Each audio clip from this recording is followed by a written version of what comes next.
जसोदा रे अपनी डॉक्टर कराते हैं तो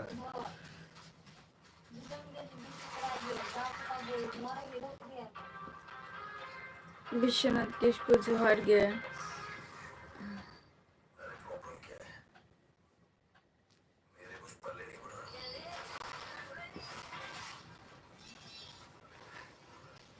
cukup bercakap ya.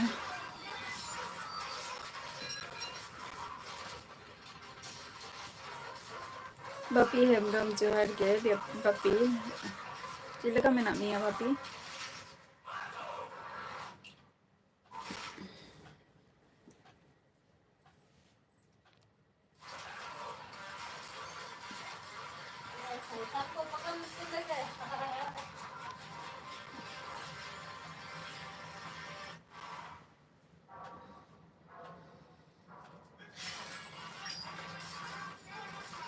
चलो नपाय ᱨᱮᱜᱮ ᱛᱟᱦᱮᱱ ᱢᱮ ᱟᱨ ᱦᱮᱯᱤ ᱱᱤউ ᱤᱭᱟᱨ ᱟᱨ ᱱᱟᱣᱟ ᱥᱮᱨᱢᱟ ᱨᱮ ᱚᱠᱟᱨᱮ ᱢᱟᱱᱮ ᱫᱟᱬᱟᱱ ᱠᱚᱢ ᱥᱮᱱ ᱞᱮᱱᱟ ᱱᱟᱯᱟᱭ ᱜᱮᱭᱟᱹᱧ ᱤᱧ ᱦᱚᱸ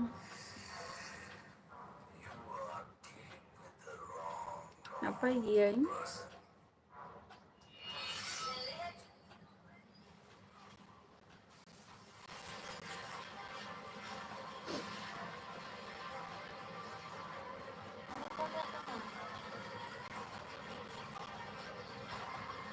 बापे चलाओ कना पिकनिक को बापे चलाओ कना निया सेरमा पे पिकनिक किया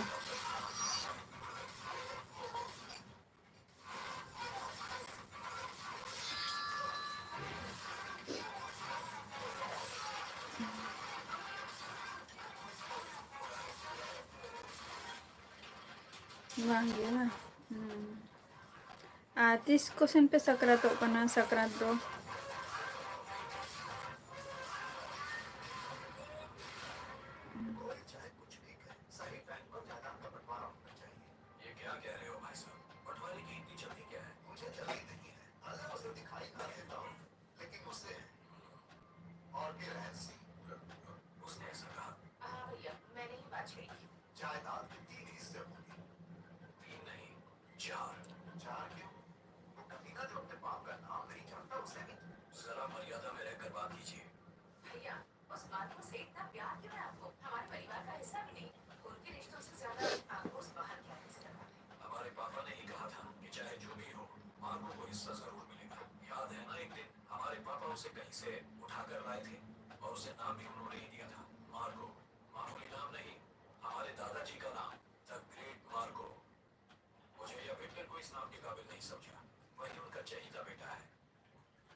Kopi cikai Bishanat Kishku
वहाँ बड़ा जाम का बॉडी को ये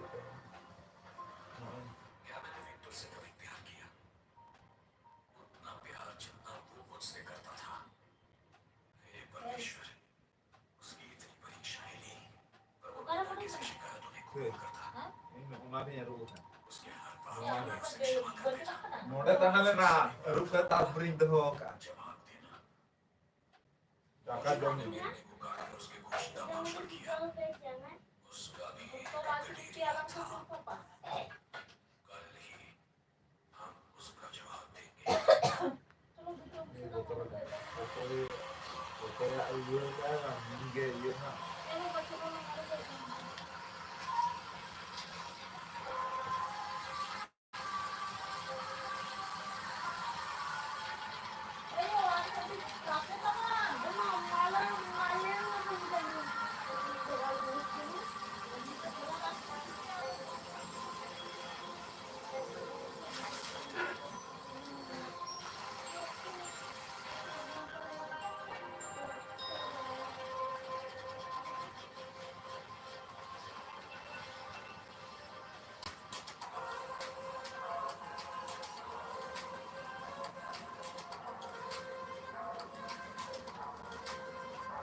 SS happy Johan ke chilaka menapia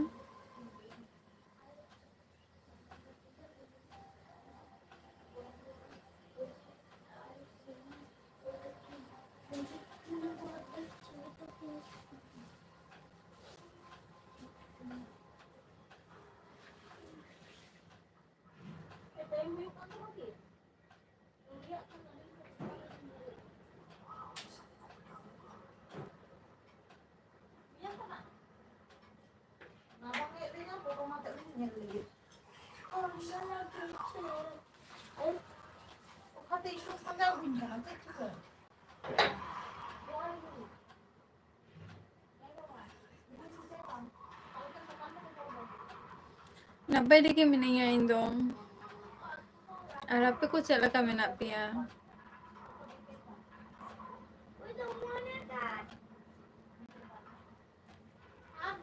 Api ko sila kami napia.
Rajesh Johar ke sila kami napia.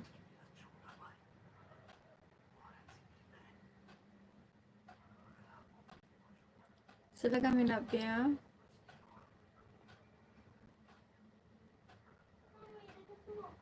At tihin ka pa pesor hayok ka na ba?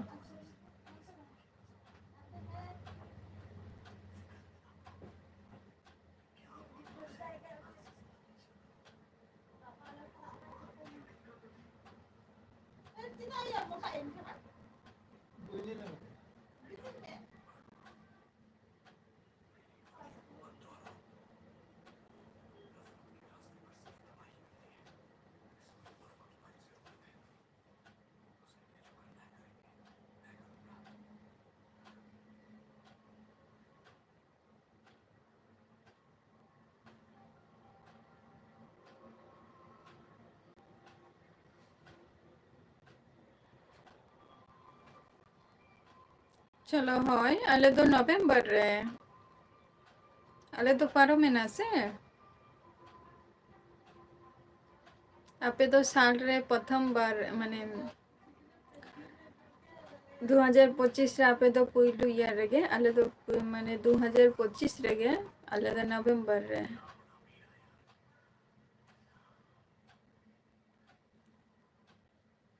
बांगे happy गिया इन Vishwanath Kisku happy गिया इन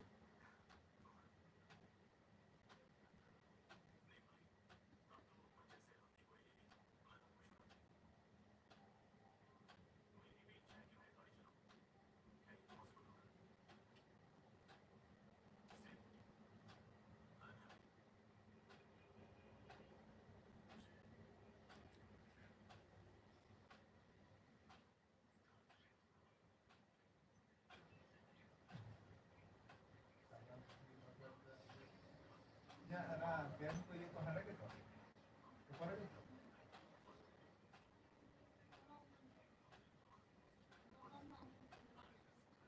Kabar itu.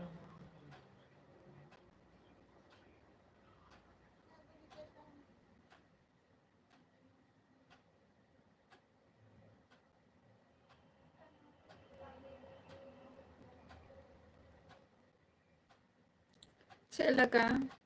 Vishwanath Kisku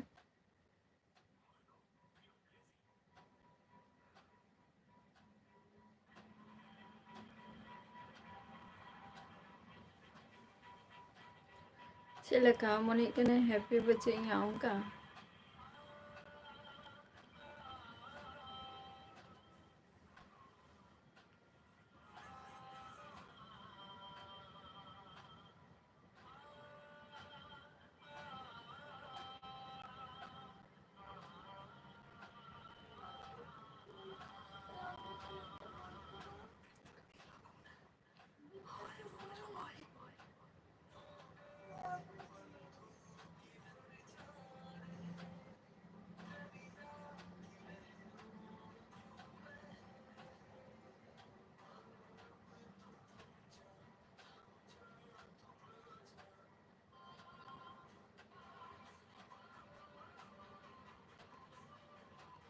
हंसता बायार जोहार गे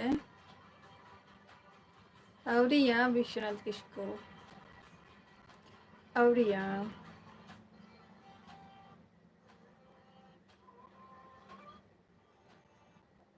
विश्वनाथ किस्कू अदो सक्रांत दो तिसो हुयुग कना ओनते दो तिसो मनाव हुयुग कना आरकी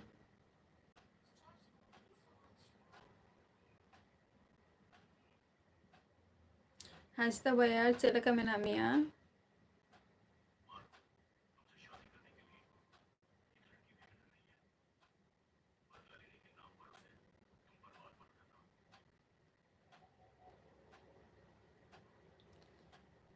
अच्छा 14-15 मा चलो अड़ी नपाय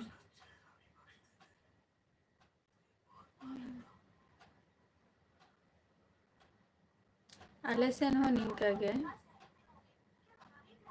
14-15 आरकी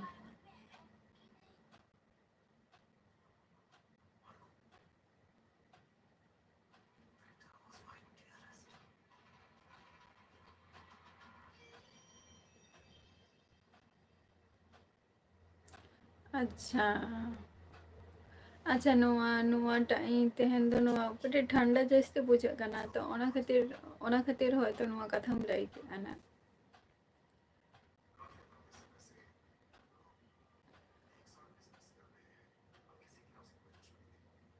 माने ठंडा का टा बुझा कना ओना खातिर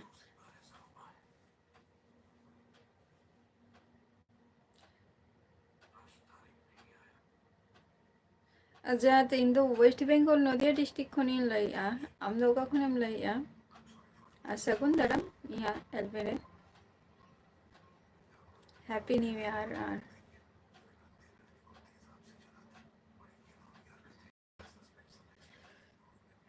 ठंडा टा कटे बुझा कना तो ओना खातिर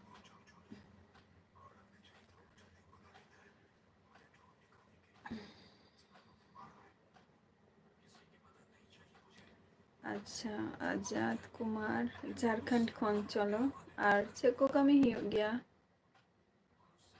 कमी को दो और की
सिम जिल शुक्र जिल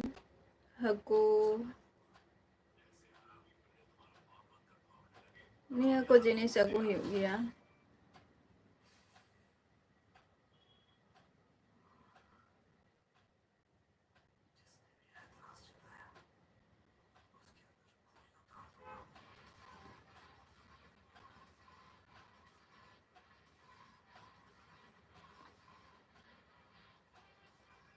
और आप तो जिल पे अगु हो गया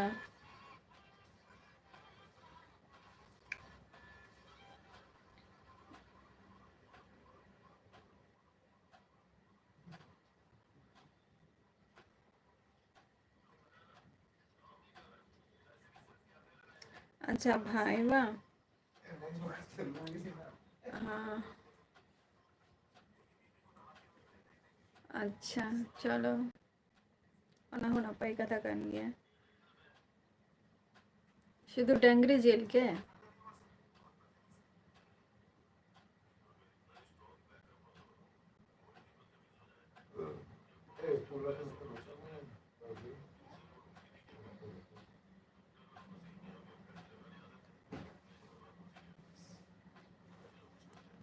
भाई तो कमी गया है बना हो के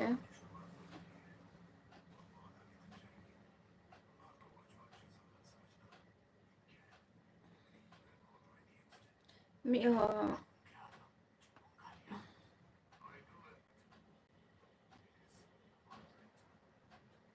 एस के जोहार के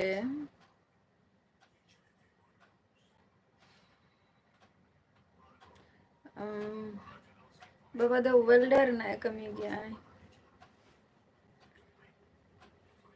वेल्डर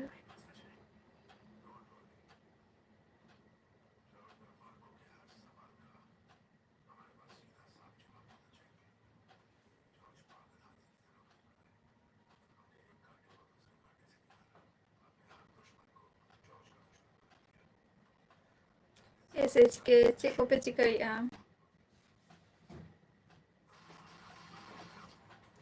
कोनो असुविधा बच्चों टाइम रे की कमी तो दरकार के काना से आर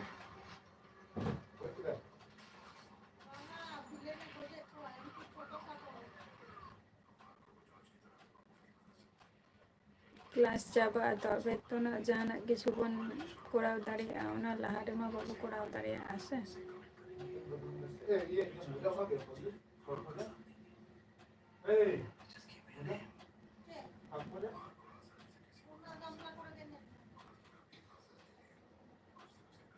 हाँ जम बारा तो 3 रे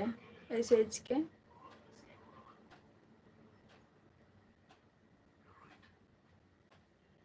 अरे अरे सारहाव एस के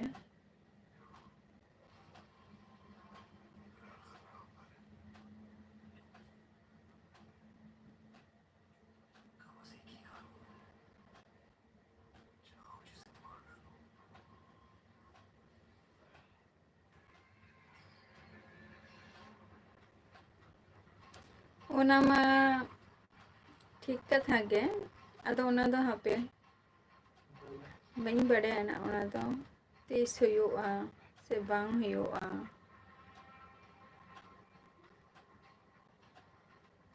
टाइम और रक्त सेटल लेनखान दो ना उसरा गे हुआ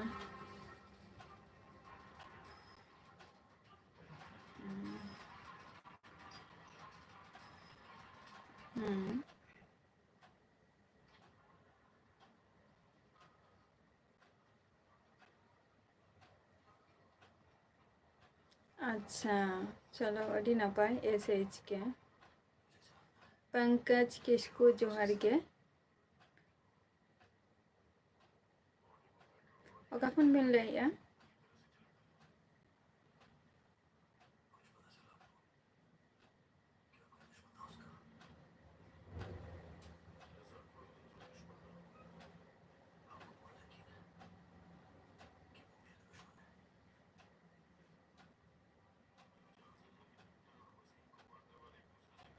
एसएच के बांगे ओना कथा दो बांग काना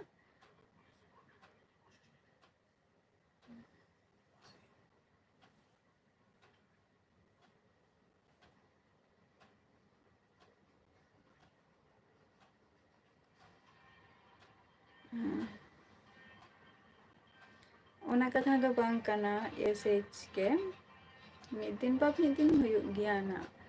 तो जहाना किछु कारण मेना आनी ओना खातिर गना होयतो और अब सानताल समाज रेमा पे बड़ाई गया पे जे अड़ी रकम हिसाब गुण कते चालू हुयुआ ओके जिनिस गानुआ बांग गानुआ पेरा आको से बाको पेरा आको निया को तो मेना का गया से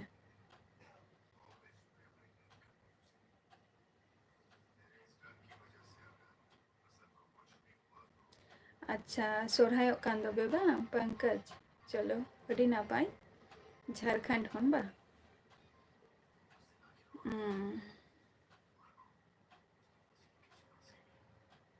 तो सोरहाय को चेक लका पे मनाव किया एसएच के ओना के कना कथा दो तेहन जदी बाय चांस ले कथा लाई आना नॉर्मल इन जदी तेहन जदी सर्विस किए नॉर्मल कथा ना दिन ले आना इन जदी तेहन जदी सर्विस किए ताहले कि अकय को माने जहाया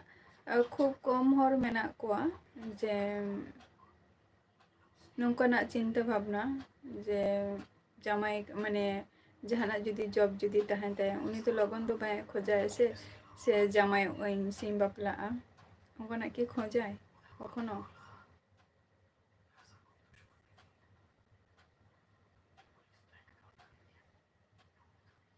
हाँ एसएच के समय हजू खान दो अवश्य बड़े हजू बनाना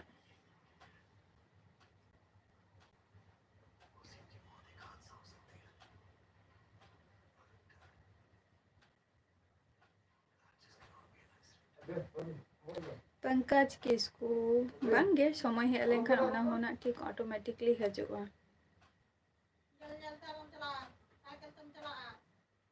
मिर्जा हेम्ब्रम अच्छा हुई लेखा ना ठीक इन लिया बोना तीसिन जामाय ओकना से तीसिन बपला कना अवश्य इन लिया बोना ना ओना दो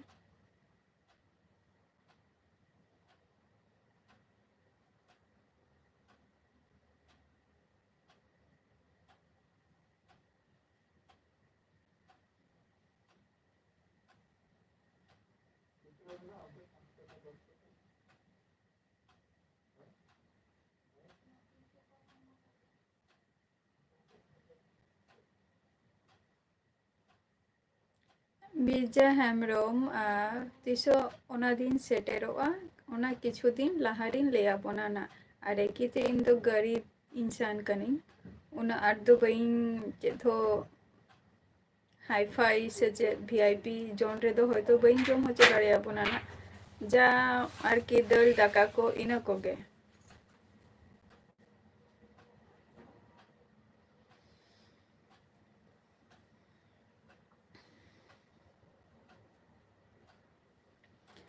पंकज किसकू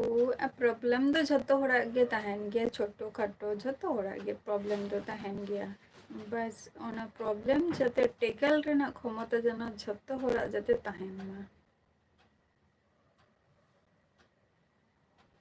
प्रॉब्लम तो झतो होड़ा गे तहन गया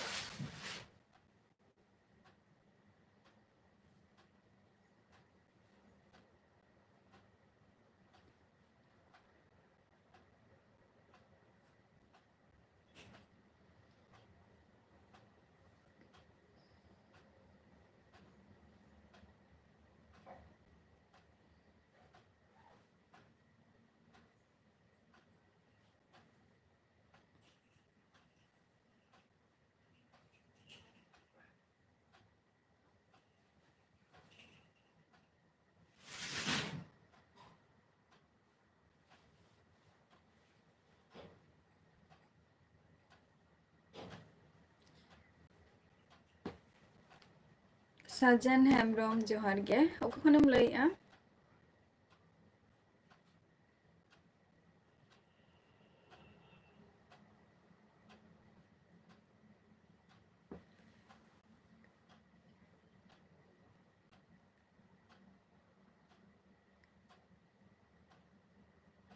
बांगे नेवता तो झतो हर गे छोटो बड़ो थेके झतो को गे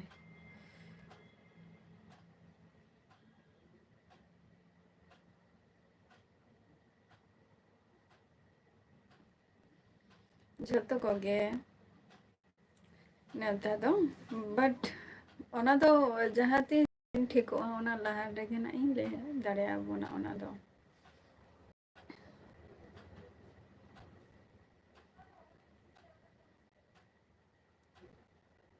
अच्छा चलो हाँ स्माइल दो हो गया बाम लादा लेनखान दो हर को सला हो चला कातेम रोपड़ा बांगे हेल्थ रेना तो कोनो इश्यू तो बचू पंकज आतो ताहा पे सोढ़ाई ना पे तेहन गपा खन बा पंकज सिल्वेस्टर टुडू जोहार गे चलका मेना पिया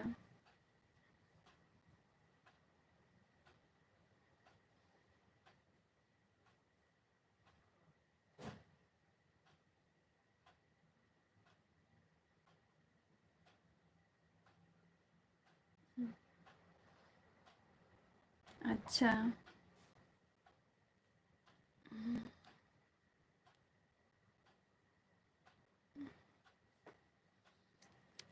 अच्छा अच्छा चलो नियत बा चलो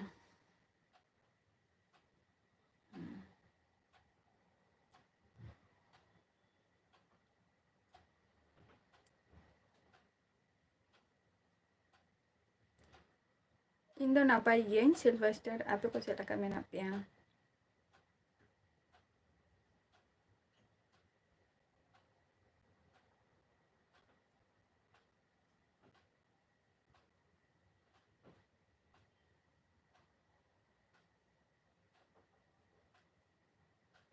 अच्छा तेहन दो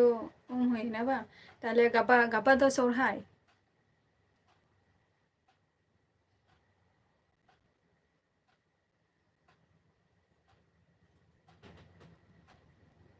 गपा दो पे सोढ़ाई आबा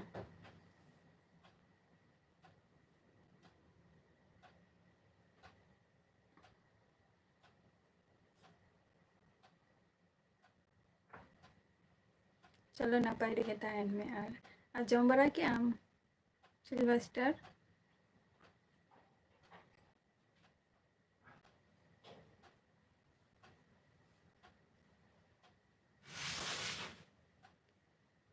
हय हय इन दो जतो खन सेरा गे जहाँ एडिंग बयहा को मेना कोआ इन दो जतो खन सेरा गे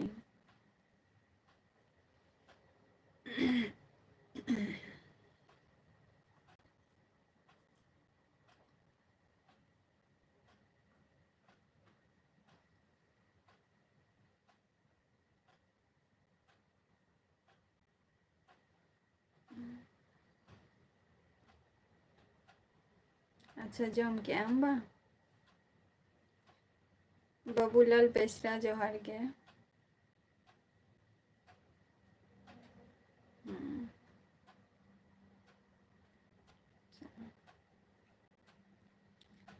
इरिंग बारिया भाई मेना किना अड़ी गाना प्रश्न हुई माने ताहे ओ दाड़ेया अड़ी गान किछु बांगे सिल्वेस्टर अवरिन जमा नित हो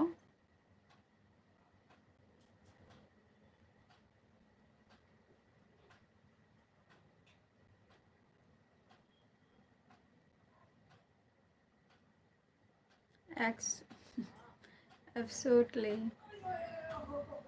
एसएच के एकदम एकदम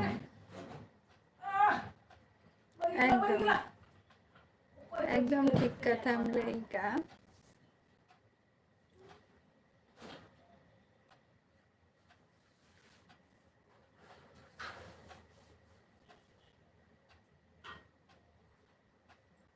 আর जहाँ जो मांग होर तहन गया को उनको तो झोतो दिक थेके झोतो किछु नेल काते बा वेट काते झोतो किछु जिनिस ओना को जिनिस निजेरा में सामांग रे घोटा कना नेल हुयु कना परिस्थिति चेक लगा तबे गे लाइफ रे चलो हुयु कना से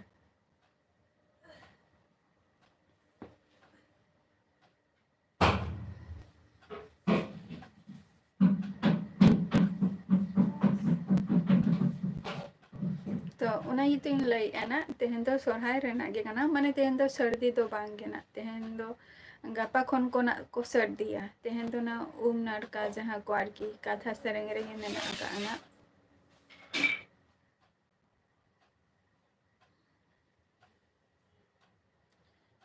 अड़ी शुति गे सिल्वेस्टर टुडू अड़ी शुति गे रबांग काना नोते दो आजस्ती होए आयना आर निया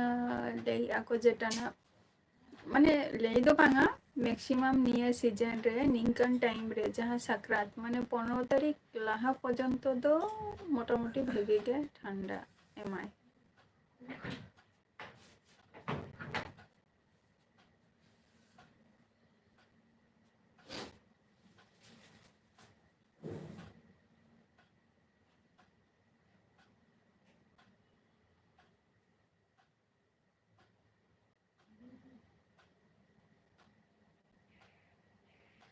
हाँ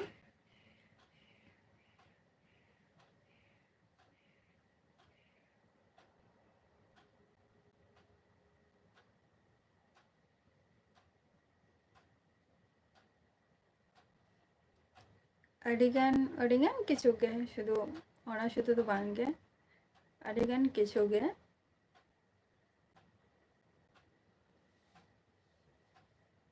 अडिगान किछु गे शुधु ओना तो बांग काना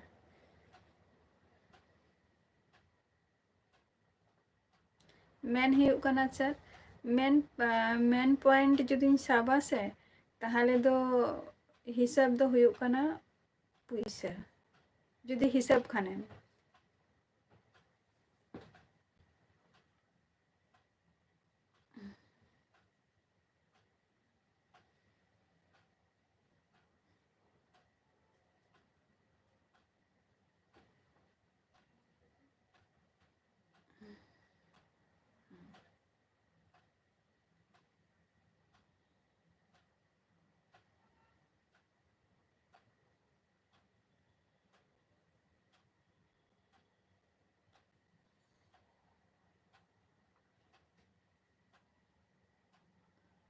कम बेसी जहाँ आगे मिट्टंग प्रॉब्लम तो तहन कान गया बट ओना प्रॉब्लम तेगे झतो किछु चलाव हुयु कना फैमिली रेना तारपर निजेरा मिट्टंग मेना आनी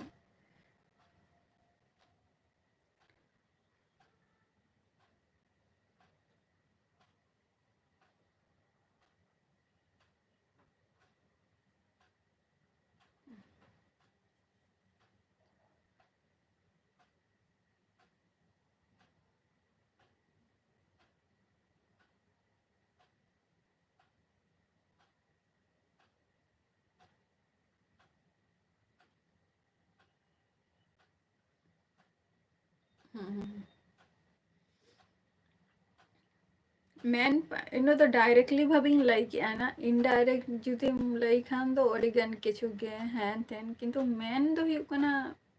पैसा गे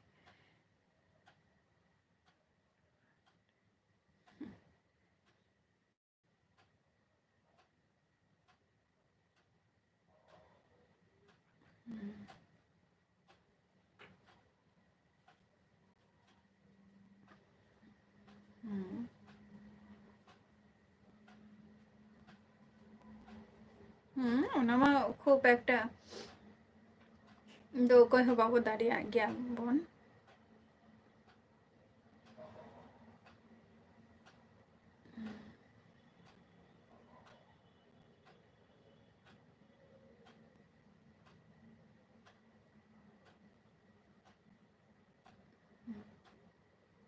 ओना मा ऑलरेडी चलो कान गया पंकज किसको ऑलरेडी ओना तो चलो कान गया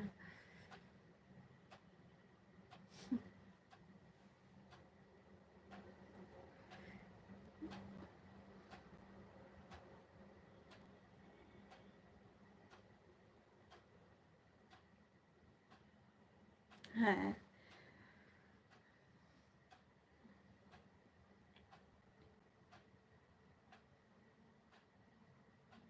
बांगे दे अडिगान किछु हर मेना को जेटा प्रयोजन हिसाब माने अतिरिक्त जास्ती किछु उनकुआ माने चे लिया जेटा एसएच के जे माने जहाँ तीना गे टाका पैसा कमाओ रे हो जेटाम लई किया जे कटी अभाव दो तहन के अभाव तहन के रे हो मिटम फैमिली रे निंका मेना कोआ जे अभाव माने झोतो किछु के नाम आई ताओ अभाव तेगे बाय उड़ा कना माने नुकुआ दो चिंग लिया नुकुआ दो तार माने माने जस्ती आर की चे को लिया चाहिदा जस्ती मेना ताकोआ शौक जिनिसटा जस्ती मेना ताकोआ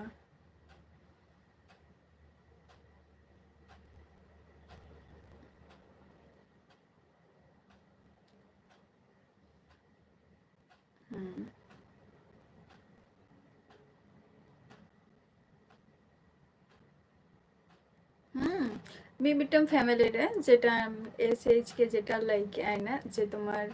माने फैमिली रे जहाँ तीन आगे हम टाका पैसा कमाओ रे हो बट कम पड़ा गया किंतु आम जदि आम आमा फैमिली जखन आमा जेटुकु क्षमता मेनानी आम इनाटुकु मध्य रेगेम चलुआ बट ओके क्षमता मध्य रे बचुनी उनी तो जे करे हक जे उनी तो मनेया जे बांगा चांदो बंगा बाई एम का दिया तो उनी तो जहाँ लेका तेगे चलाव रना चेष्टाया बट चांदो बंगा जहाँ एम का दिया तो उनी ठेन मा कमते रना तो बांग कना से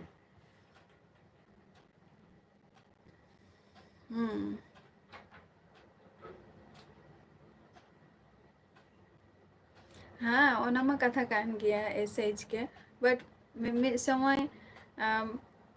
नुआ प्रॉब्लम मा तहन गया बट फैमिली प्रॉब्लम तहन गया निजर मिटम प्रॉब्लम तहन गया ओना हो तो झोतो किछु दिक थेके जदिम नेला झोतो किछु दिक थेके माने सोच समझ कते चलाव हुयुग कना बट लाइफ रे निंका के जदि ताइनम रे जदि तहनम जेटा किछु कोन लाहारे माने फर्स्ट रेगे कुल मेता दिया यार की जेती सेम जमाई आसा जे टाइम तो सेटा लेंखान हुयुग आना ठीक ओना हो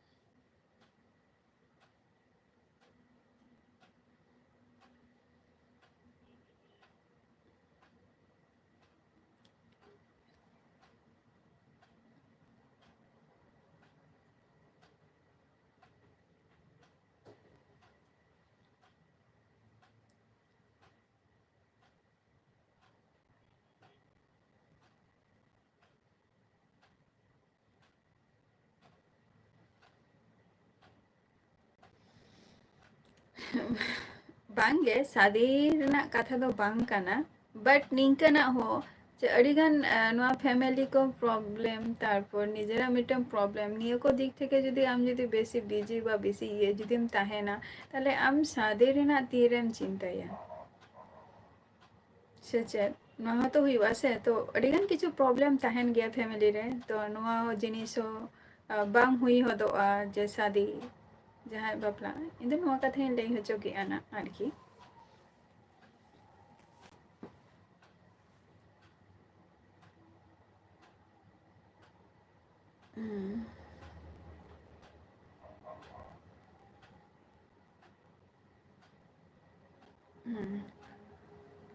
ᱦᱮᱸ ᱚᱱᱟ ᱢᱟ ᱠᱟᱛᱷᱟ ᱠᱟᱱ ᱜᱮᱭᱟ ᱟᱨ ᱱᱤᱭᱟᱹ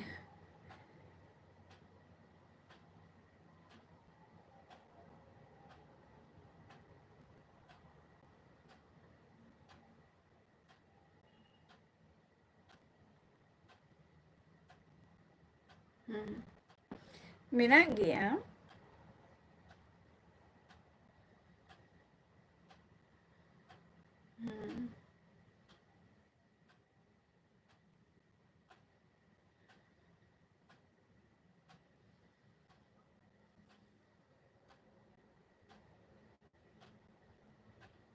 আর নিয়ে টুকু দোবন বাড়াই গিয়া যে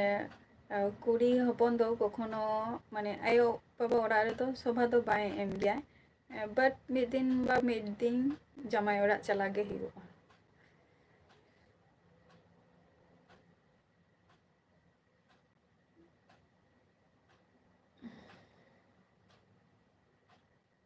হুম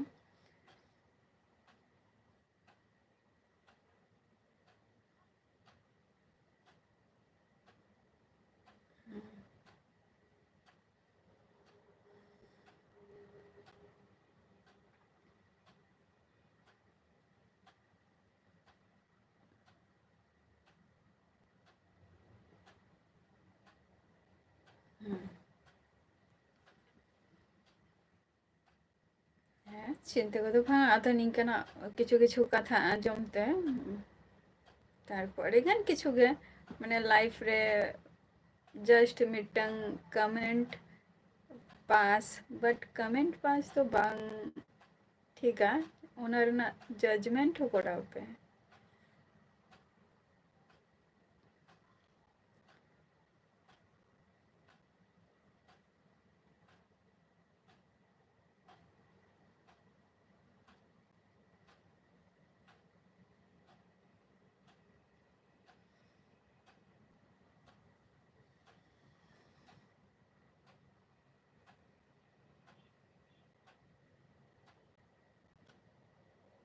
ᱦᱮᱸ ᱚᱱᱟ ᱢᱟ ᱴᱷᱤᱠ ᱠᱟᱛᱷᱟ ᱜᱮ ᱦᱩᱭᱩᱜ ᱠᱷᱟᱱ ᱫᱚ ᱴᱷᱤᱠ ᱦᱩᱭᱩᱜ ᱜᱮᱭᱟ ᱱᱟ ᱚᱱᱟ ᱫᱚ ᱵᱟᱴ ᱡᱚᱛᱚ ᱫᱤᱱ ᱞᱟᱭᱤᱯᱷ ᱨᱮ ᱢᱮᱱᱟᱜ ᱵᱚᱱᱟ ᱛᱚᱛᱚ ᱫᱤᱱ ᱱᱤᱡᱮᱨᱟᱜ ᱞᱟᱭᱤᱯᱷ ᱠᱷᱟᱹᱛᱤᱨ ᱛᱚ ᱡᱟᱦᱟᱱᱟᱜ ᱠᱤᱪᱷᱩ ᱛᱚᱵᱚᱱ ᱪᱮᱥᱴᱟ ᱫᱟᱲᱮᱭᱟᱜ ᱜᱮᱭᱟ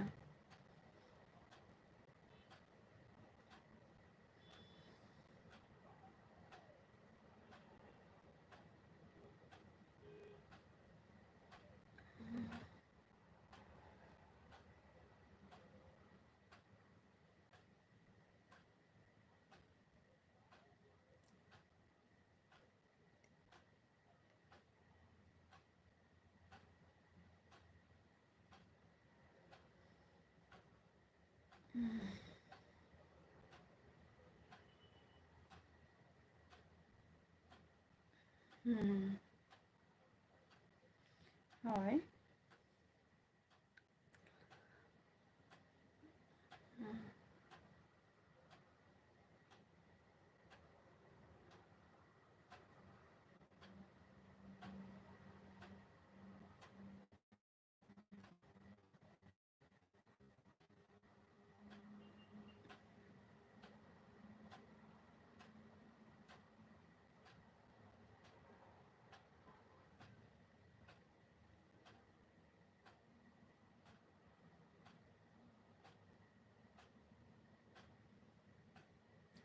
भाई आम तो निदगेम हेनते निदगे जपित सनाय के मिया बा मांडी सोरेन भाई जीवी जूरी जोहर गे ᱟᱹᱰᱤ ᱞᱚᱜᱚᱱ ᱜᱮ ᱫᱚ ᱡᱟᱹᱯᱤᱫᱮᱫ ᱫᱚᱢ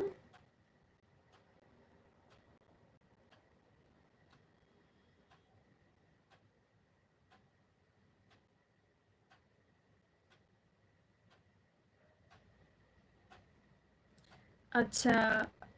ᱡᱟ ᱵᱟᱵᱟ ᱱᱚᱜᱼᱚ ᱱᱚᱣᱟ ᱡᱮᱴᱟ ᱵᱤᱱ ᱞᱟᱹᱭ ᱠᱮᱜᱼᱟ ᱱᱟ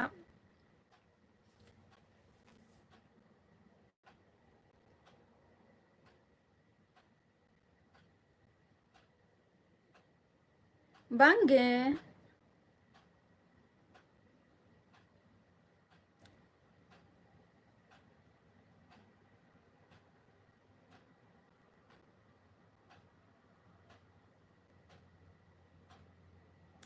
ᱵᱟᱝᱜᱮ ᱚᱱᱟ ᱤᱧ ᱟᱭᱳ ᱵᱟ ᱵᱟᱝᱜᱮ ᱵᱟᱝᱜᱮ iya menaya kati hatom budi menay talia hatom budi menaya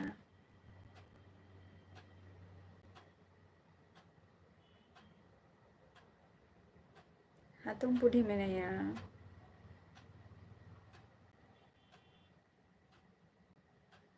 ᱩᱱᱤ ᱠᱟᱹᱴᱤᱡ ᱨᱩᱣᱟᱹ ᱦᱟᱹᱥᱩᱜ ᱠᱟᱱᱟᱭ ᱩᱱᱤᱜᱮ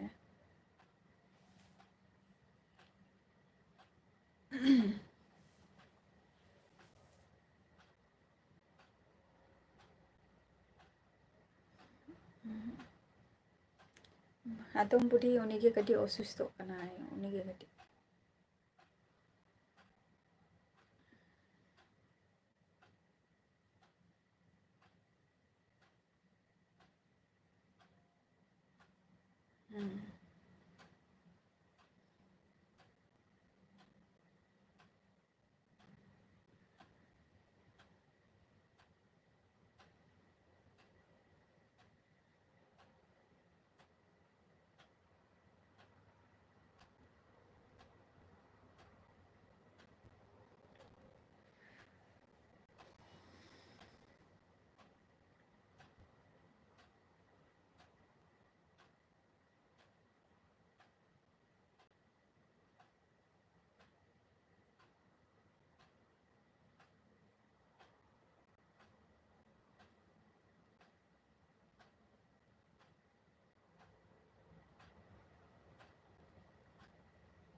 Mandi Soren Pai che jom bara huina se che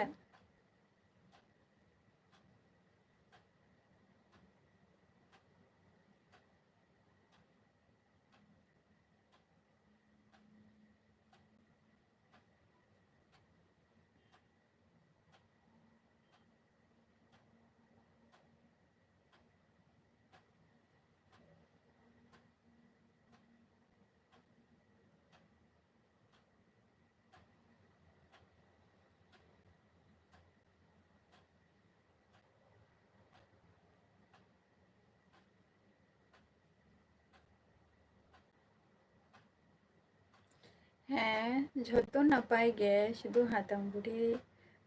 ᱦᱟᱛᱚᱢ ᱵᱩᱰᱷᱤ ᱛᱟᱞᱮ ᱠᱟᱹᱴᱤᱡ ᱩᱱᱤᱜᱮ ᱨᱩᱣᱟᱹᱜ ᱠᱟᱱ ᱛᱟᱞᱮᱭᱟᱭ ᱦᱟᱛᱚᱢ ᱵᱩᱰᱷᱤ ᱞᱟᱹᱭ ᱠᱮᱜᱼᱟᱹᱧ ᱛᱚ ᱦᱟᱛᱚᱢ ᱵᱩᱰᱷᱤ ᱩᱱᱤ ᱨᱩᱣᱟᱹ ᱦᱟᱹᱥᱩᱜ ᱠᱟᱱᱟᱭ ओके पंकज आ नापायते सोरहाय मानाय ताबो पे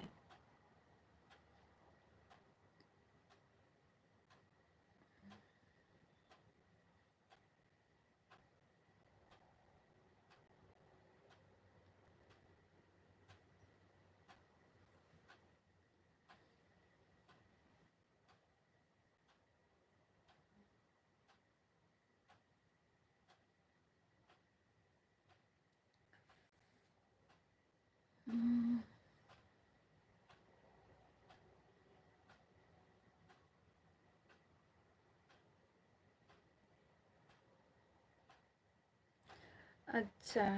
माने फैमिली रेना किछु जिनिस खातिर इया माने जहाँ इया पर्सनल बा प्रोफेशनल जहाँ किछु कमी को मेनानी ओनारे माने कटी प्रॉब्लम हुयो कान दिया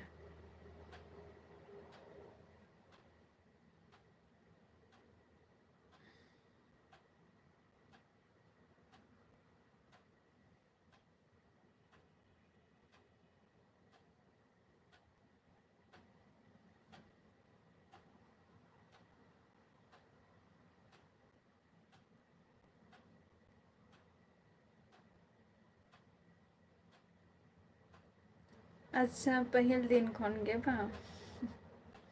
बांगे नय तो आपे को साला मा रपड़ भागी तेगे रपड़ हुयुग काना नापाय तेगे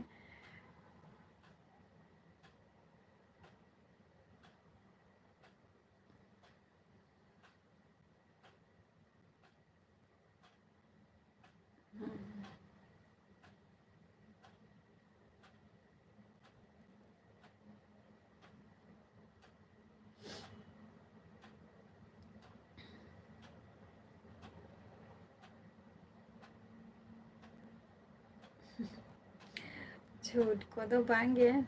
तो लांदा को मा हुयुग कान गया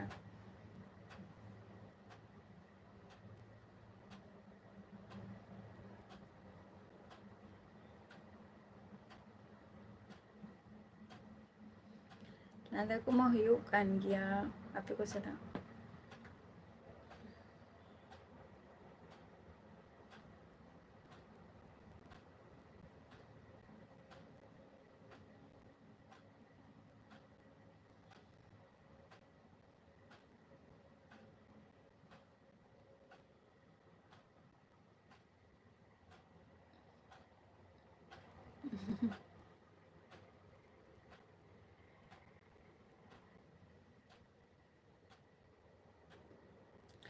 बांगे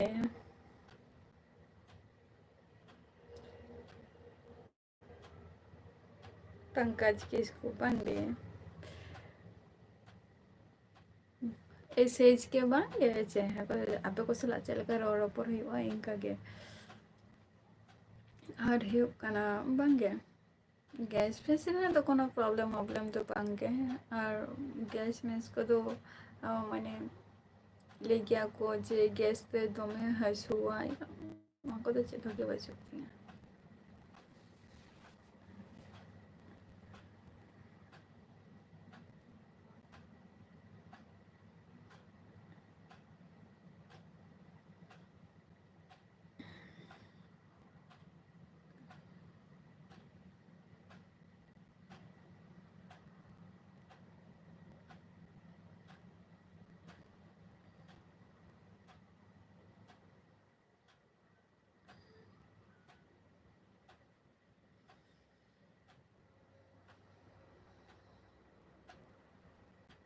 तेहन दो अच्छा habían leído उनको चिली को मेटा को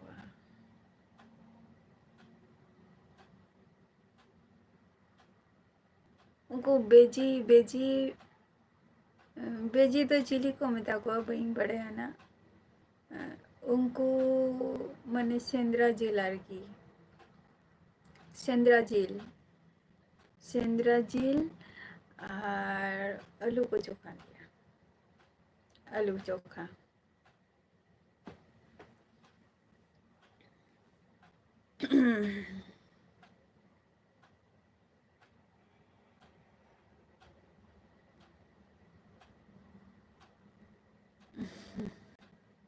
है हजुता बन पे सेंद्रा जेल को पे जम गया हुआ तो सेंद्रा जेल अड़ी शुति नितो निया तो सेंद्रा जेल को तारपन अदर सकरात को सेटेरो कना और दोमे को साबे को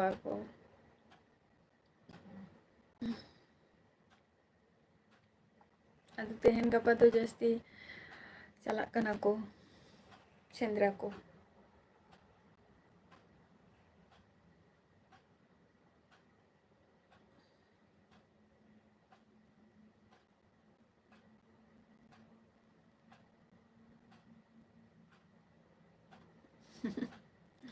है दोहो का हुआ ऐसे के दोहो का हुआ चेदा बांगे दोहो का हुआ नो तो वेस्ट बंगाल सेन हुई कना से बांगे मिधा हो सेंद्रा जेल मतलब तो हुई कना निये तो होगी बड़े जे सेंद्रा जेल बट जखन अब दिसम से रहो बड़ा ये निये तो होगी ना जे दिशा माने नोते रे आरकी किछु कोड़ा हपन चला को माने जे को लिया आको तीर को बाबा आरकी आजा आसार को इदी लेते हैं तारपर गुलटीट को अड़ीगान किछु गे माने अड़ी रकम जिनिस को हुडिंग हुडिंग जेटा आरकी माने शिकार जते को दाड़िया मा तो ओना गे को चलाव लेना सेंद्रा शिकार को चला लेना और ओंडे दो ची उनी बेजी तारपर हुयुग काना अड़ी रकम आरकी को तारपर आरो अड़ीगान किछु गे तो उनको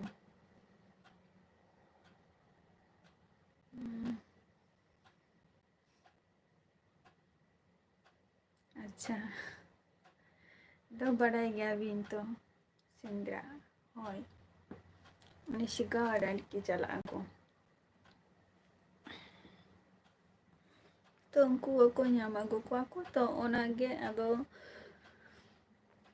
तीना हर को चलाव कना को इना गान हर के को हटिंगा को इना गया सेंद्रा जिल और हुयुग कना ने आलू और अरे तो आलू को चोखा का अदो पोरेते आंजोमी जे सेंद्रा जिल को अगो okay Vishwanath Kisku last 5 minute हो बांग हुई कना मोने कना इना घड़ी जस्ट रोड का बिन और नय तारा लास्ट टाइम ऑक्तो चाबा कना इना घड़ी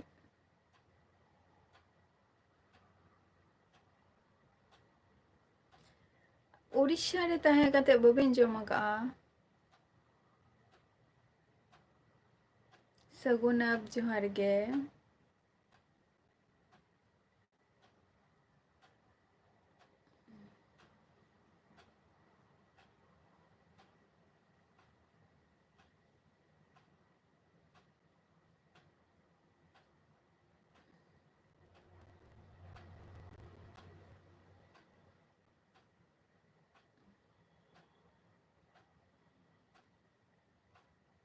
चेद होगे बांगे सगुन नय तारा टाइम ऑक्तो चाबा खान तीना ना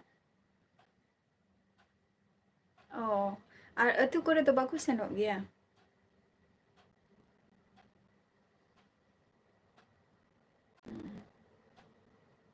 ओके विश्वनाथ आरो हजू ताबन कना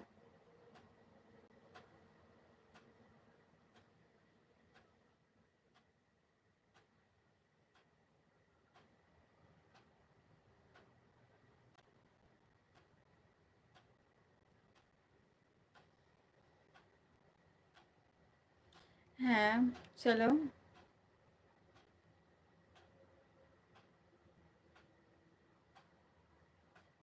अच्छा अच्छा चलो हाँ जुदी हाँ ओना मा हुयुग गया जुदी ओरा रे जुदी बिन तहे को अतो दिसम रे ताहले निया को जिनिस तो हुयुग गया मैक्सिमम और बाहर रे तो निया को जिनिस तो बांग हुयुग ना अच्छा हॉस्टल लगे बा आनंद तीन तो नापाय गियeng और अडी लास्ट तेम है ना नितो तो लाइफ में अच्छा चलो नापाय कथा कना तो चलो मिटंग लाइन रे तो मिटंग निजेरा लाइफ चला तो जॉइंट तो मेना मिया अच्छा चलो अडी नापाय ते एनएस ताबो पे आनंद तेहन जहाँ को लाइव रे पे हे कना अडी अडी साढ़ाव नौका के लाइव रे हजू ताबो पे जॉइन पे मिक बार कथा रोपर हुआ तेहन ऑक्तो टाइम हो चाबायना तो आपे को सलाना अब नेक्स्ट एपिसोड रे नापाम हुआ तो तेहन दो टाटा बाय बाय जतो के सुस्थो स्वास्थ्य तहन ताबो पे।